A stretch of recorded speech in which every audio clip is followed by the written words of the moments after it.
This is probably the longest lesson we've done in a while. This is pretty important. There's a whole lot of vocabulary in this section. So you need to pay particular attention to all of that and try to get all of it under control. I'll add it to the word bank board whenever we get ready to do proofs with this because it's going to be a lot of stuff real quick. Okay? So here we go. We are starting to have what's called theorems. So here's how this works. You have some reasoning that you do. It's called deductive reasoning. You deduce what's happening to show that a conjecture is true. Conjecture, this is a new word. A conjecture is like an educated guess, like a hypothesis, if you will. Okay? The set of steps that you take is called a proof, and that's what we've been doing and we're going to do more of. And then the statement that you prove true is called a theorem. Theorems can always be proven true. Okay, postulates are just rules. Theorems you prove true. So the first one, and this one we'll use the rest of the year, so you might as well get used to this one. It's going to happen a lot. The vertical angles theorem. Vertical angles are always congruent. So if you look in this picture, angle 1 is congruent to angle 2. Those are vertical angles. And then angle 3 and angle 4 are also congruent because they're also vertical angles. But 1 and 3 are not necessarily equal. So you have to remember that. All right. In a proof, you have a given. We've kind of dealt with this already. That shows what you know from the hypothesis of the theorem. It shows what we know already. You prove the conclusion of the theorem. And then sometimes there's a diagram. Sometimes we have to draw the diagram. It just depends. But there's a diagram to show you visually what's going on. And then we'll mark our diagram and all of that stuff. All right. A problem with vertical angles theorem, just to start. These are vertical angles, aren't they? So you can set this up. So we'll do 4x equals 3x plus 35. And I didn't say to justify your answer, so you can just do this, alright? So we subtract 3x over, get 1x. So x equals 35.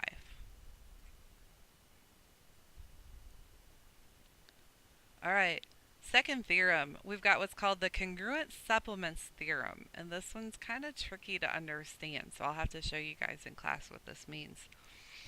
If two angles are supplements of the same angle or of congruent angles, then the two angles are congruent. Supplementary, you should remember from before, this is the angles that add up to 180. So it's two angles that add up to 180. So if you've got two different angles and they're both supplementary to the same angle, they both have this mutual friend that they want to keep, then those two angles are congruent to each other as well. Okay, it's like a mutual friend that you have. Alright, so here we go. We're going to do a proof because we're good at it, right? So we're going to put our t-chart in. This is officially the kind of proofs that we're going to do. So you're going to have statements on one side. You're going to have reasons on the other side. And we number our steps. That way we know where we're at. Alright, so givens is what you always put first. The first step will always be given. Okay, so we're going to put angle 1 and angle 2 are supplementary. And you have to write the given exactly how they gave it to you. I can't put plus and equals 180 in this because that's not what they gave us.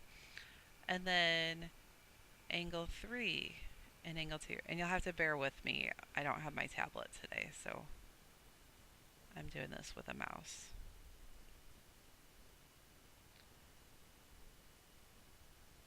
This is going to take a little longer. Alright, so we've got angle 1 and angle 2 are supplementary. We've got angle 3 and angle 2 are supplementary because it's given. And we want to prove that angle 1 is congruent to angle 3. So by the last theorem, it said that if two angles are supplementary to the same angle, then they are congruent to each other. So we would put angle 1 is congruent to angle 3. Your reason, and I'm just going to type this in this time. be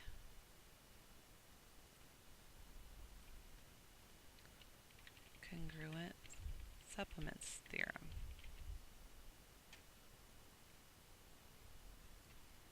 Okay?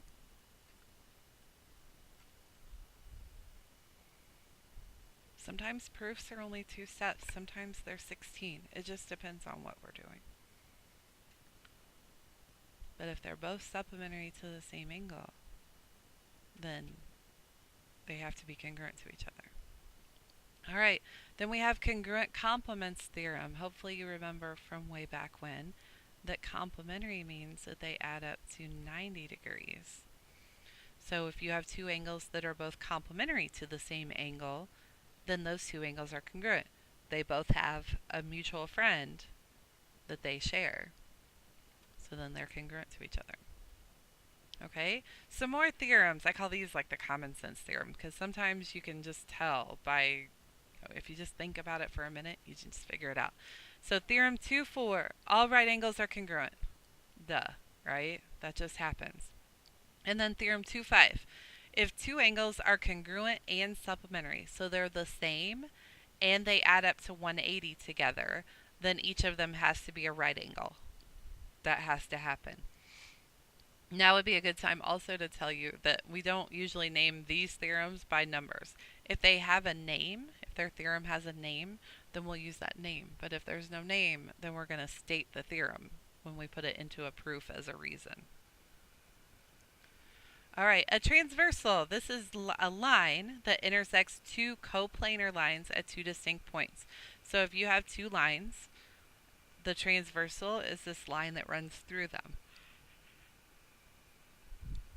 Okay, and it creates all these angles out of it. So we're going to use this, and this is where all the vocabulary starts to come in. All right, parallel line notation. If I give you two lines that are parallel like this, so let's say the first line is line AB and the second line is line CD, then we would put AB is parallel to CD. That's the notation that comes along with this.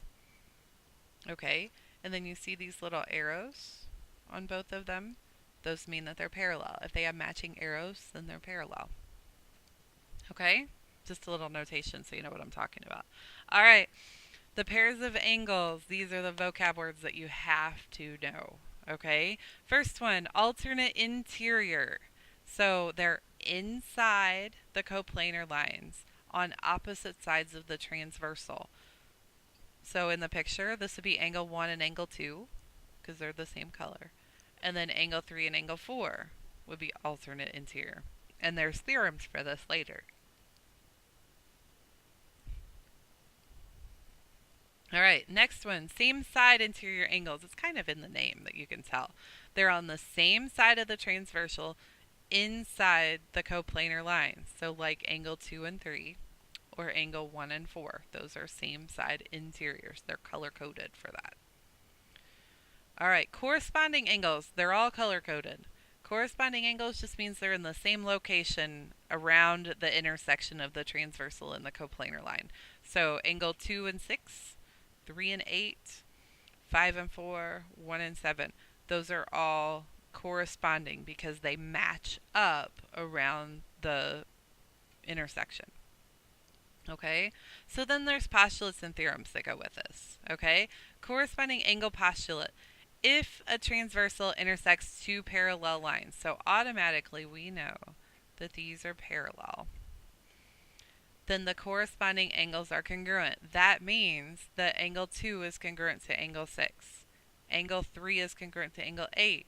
Angle 7 is congruent to angle 1. And angle 4 is congruent to angle 5. Okay? Kind of important. We're going to use this a lot. All right. Theorem 3.1. This is the alternate interior angles theorem. So you have a transversal that intersects two parallel lines. So there's my parallels. Then the alternate interior angles are congruent. That means angle 3 is congruent to angle 4 because they're alternate interiors. Or angle 1 is congruent to angle 2 because they're alternate interiors. Okay? We're going to do a lot of work with this. All right, and then the third one, same side interior angles theorem. If a transversal intersects two parallel lines, you notice how they all start the same way? Then the same side interior angles are supplementary. These are not congruent. They're supplementary. Okay? So that means that angle 1 plus angle 4 equals 180. Angle 1 plus angle 4 equals 180. Okay, same side interiors add up to 180. Same thing on the other side. Angle 2 plus angle 3 would equal 180. All right, let's do a proof. And you notice I kind of worked the proof for you. We just have to put in the missing parts. So for the given right here, we're going to put A is parallel to B. So we'll put in here A parallel to B. Okay. All right. Now we have to go through and we have to figure out what is going on here. All right. Why would they say that angle 1 is congruent to angle 4? So you look back at your previous definitions, you say they are corresponding angles. So that's from the corresponding angles postulate. Okay? So we got that under control. Then we look at angle 4 and angle 3. We say, well, what's going on with angle 4 and angle 3? What can I do with those? Well, those are vertical angles. So they are congruent by the vertical angles theorem. Oh my. There we go. Vertical angles theorem. Okay. So then we look at our work because we can't directly relate 1 and 3 because if it says proof of theorem 3.1, you cannot use theorem 3.1 to solve this. So we have to look at our work and we said 1 is congruent to 4 right here and then we said 4 is congruent to 3. So then 1 is congruent to 3. That's one of our properties. That is the transitive property. Okay? This is how your proofs are going to look. Eventually you're going to be writing these by yourself and not just filling in the blanks. Alright, so let's try it here. So first step, every single time, is to put your givens. So A is parallel to B because, oh, I forgot to put step 1, because they're given. Go back in here. Okay? Step 1 is always given. Alright, step 2. We have to decide what we have here that we want to use. Alright, we need 1 is congruent to 4 somehow. I look at it and I say, well, 1 and 2 are related, and 2 and 4 are related, so maybe we should do something with 2. Okay, so I'm going to say that angle 1 is congruent. I don't have a congruent symbol, but that's congruent to angle 2. Okay, reason, because they're corresponding angles, they would be the corresponding angles postulate. Okay, so there's step 2. Alright, now step 3. We need a step 3 here. We said 1 is related to 2, 2 is also related to 4, so let's do that. We know 2 and 4 are vertical angles, so they have to be equal. So we do angle 2 is equal to angle 4, and that was by the vertical angles theorem, because they're vertical angles, so they're equal. Okay, so now if you look at our work over there, we have 1 is congruent to 2 and 2 is congruent to 4. Therefore, on step 4, we have 1, angle